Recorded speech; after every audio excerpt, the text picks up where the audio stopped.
Hi, and welcome to today's online SpecDD training course. My name is Charles, and I'll be your instructor today. Today's session is going to focus on SpecDD requirement management. Specifically, in SpecDD, how do we take an idea coming from a stakeholder or the customer, and how does that get broken down and get assigned to the developer to actually create that working software, to create that function. So a quick background on the SpecDD terminology. We're going to be talking about some development artifacts today. And specifically, these tie into the requirements, all the different types. So we got themes, epics, specs, stories, tasks, and which of those get assigned to the product backlog, and how the product backlog can then be used to break them down and to get and then to assign out to the developer specifically.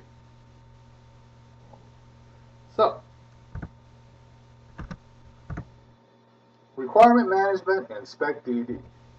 So let's start at the very top. All right, you have a customer. They sit down. I want to increase my website's traffic. All right, sounds like a pretty logical and pretty practical thing that they would want to do for their company. They come in, they want to increase their website traffic. If you gave this on a piece of paper to a developer, to a tester, to really anybody, nobody would have any idea what to do with it. You need to break down this theme into more manageable pieces. The team, product owner, developers, security testers, they're all very good in their specific roles, but they need to be assigned out these items to work on, these tasks. So how do we break this down? Well, a theme, very general idea, is broken down into multiple epics. Now, epics are still pretty big ideas. These are things that could take weeks or even months to create. Pretty long duration. However, that's the first level of breakdown. Okay? So an epic, coming from a theme of increasing web traffic, might be adding a new video section to entice new visitors. Another epic might be to improve the login page's usability, to kind of make it easier for users to come to this page, to log in, thereby increasing your website traffic. Now, even here, this is something that's still too big to be assigned directly to a development team or to a developer. Okay? It doesn't make sense because there's really no way for them to accomplish this. You give a developer an item today, an action item, add a new video section. All right. What do you need for that video section? Do you want to play videos? Do you want to upload videos? Do you want to create captions for those videos? HD, do we need to support that? Do we need to upload to YouTube? Do you want similar functionality like YouTube or something completely different? Okay. So then we still need to break it down. We still need to take it down to another level. And that next level is a spec. Now a spec is another level that's more manageable. It's still not quite what you would give a developer, but it's getting there. You give a developer a spec, and they may have some idea of what to do with it, but they might need more details.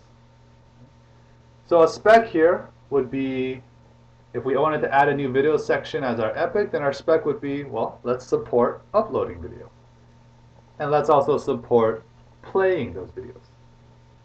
Whereas for our epic of improving login page usability, our two specs, for example, might be to provide a welcome message, kind of welcoming them onto the login page, and providing a link for a password reminder. I know I have many accounts on the internet, and a lot of the times I forget my account, forget my password, or even forget my login. So those are specs.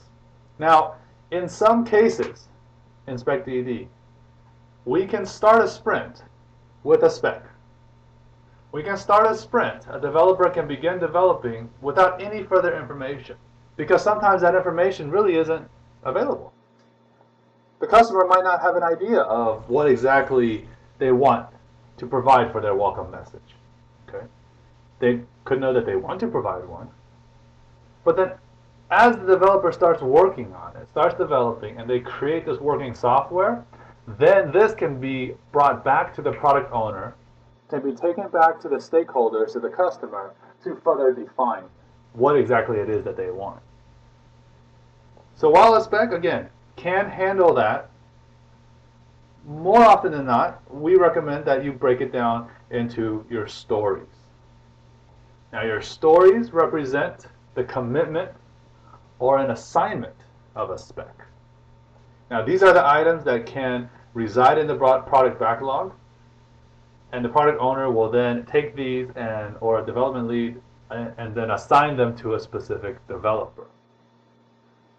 These are then matched by a task, and that is the lowest level of breakdown. The tasks are the action items that the developer needs to do on that day, in that sprint. Okay? Your tasks are your hourly lengths of work.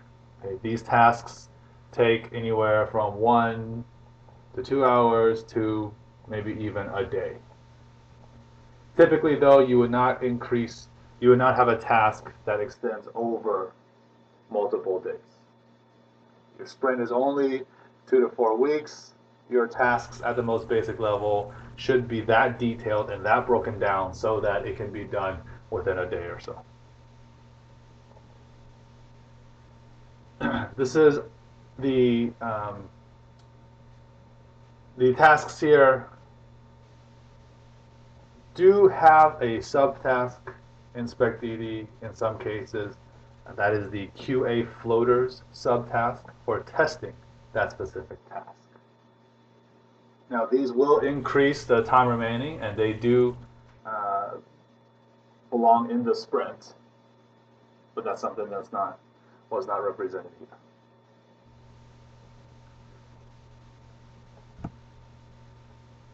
Now, within these, for all these breakdowns, they belong in different spaces. So a space in SpecDD is simply a helpful way of visualizing what it is that, where these items should go. So on our left side here, we have our requirements space. And in this space, we have our epics, which, as you know from our previous slide, are broken down into specs. You also have epic documents, and we'll cover this in a second, but these epic documents, typically Word documents, that within the Word document list out the different breakdowns and the different specs. On the right side, we have our development space, and within our development space, you'll have your actual sprints. So these are the sprints with the stories that are assigned to those sprints, the tasks that the stories are broken down into, and you'll see the QA testing events. These are the QA subtasks that the QA floaters have to take control of. You have your release backlog, otherwise known as a product backlog, also in this development space. This is where the items get queued up for the developers to begin working on.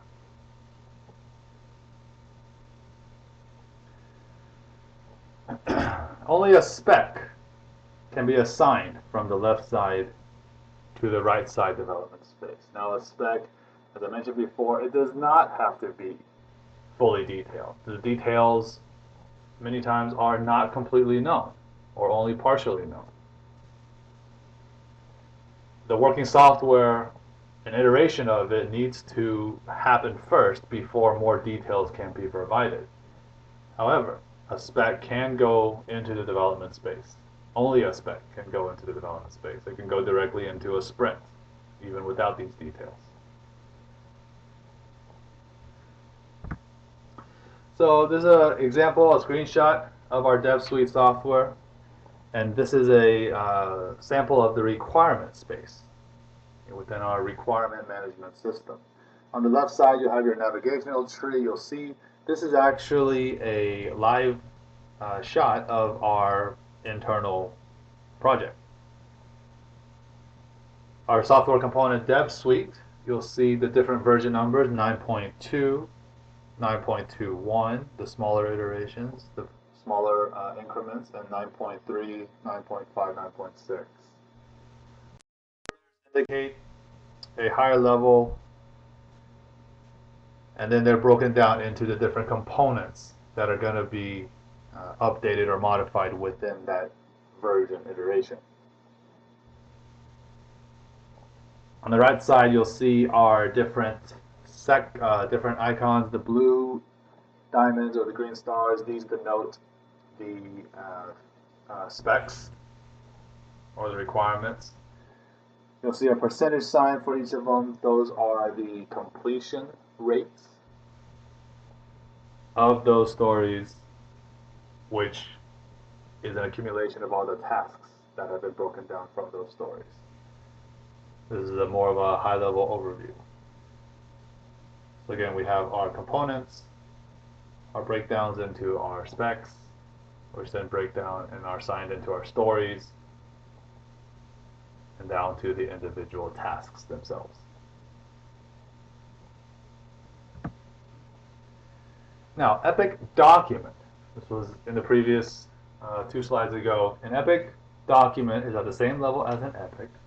This simply means in SpecDD that the information for this epic is all contained within a Word document.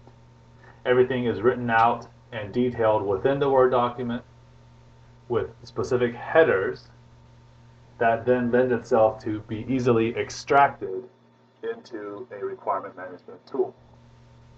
The functionality for this extraction should be provided by the ALM tool. And for instance, such as TechExcel's own dev spec, we have Word integration. The reason is because a lot of this is found from real life examples working with real customers. Word is still a very common medium to use for creating epics, for creating themes, for writing up these sort of details. In order to provide a method with which to get that information, we also in SpecDD support Epic Documents. And lastly, if it's not in Word, if it's in some other sort of medium, we can still link it. We provide the means to link them so that the information is maintained within the requirement space. So we can still link documents to our epics and to our specs. So the general flow is something like this. The customer comes up with an enhancement or a new feature. They come up with a theme. Okay. Goes into an epic, breaks it down into multiple epics, really try to quantify and figure out what features or what pieces of this feature are more important. Could be contained in one work document. Then all of these are then broken down further into the specs. Now the specs and the epics could contain other documents such as GUI design documents, system design documents, or even UML. And these markups can then provide further details so that when a developer is working on his task, to better understand maybe the original thinking behind the task, to maybe help him understand the original intent or the original design behind this task, he can very easily follow these links to the design documents, to the original theme, to the customer Word document, to better evaluate how to develop this feature.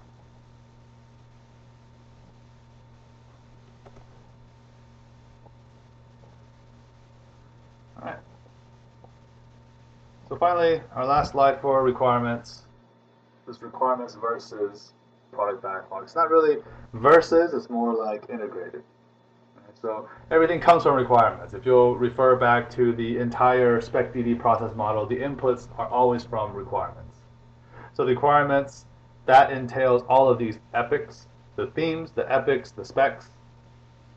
You'll see here the epic can break down into 3 specs. The specs are then instantiated into the stories. So you have your spec 1, but in order to actually begin developing, to put it into the product backlog, it becomes story 1-1. If you need another instantiation, it's story 1-2.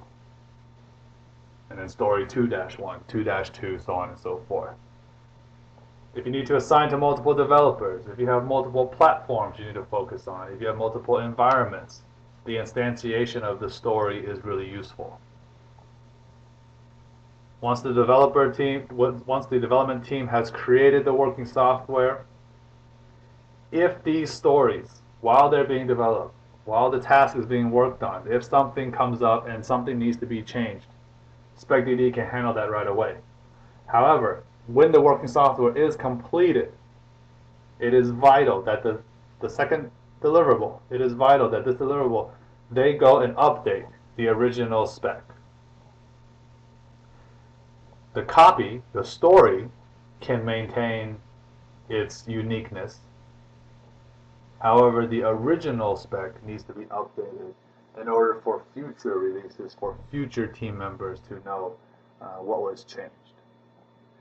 And that's also the idea of why these story instantiations work better than simply taking this one spec and running it through a dev cycle.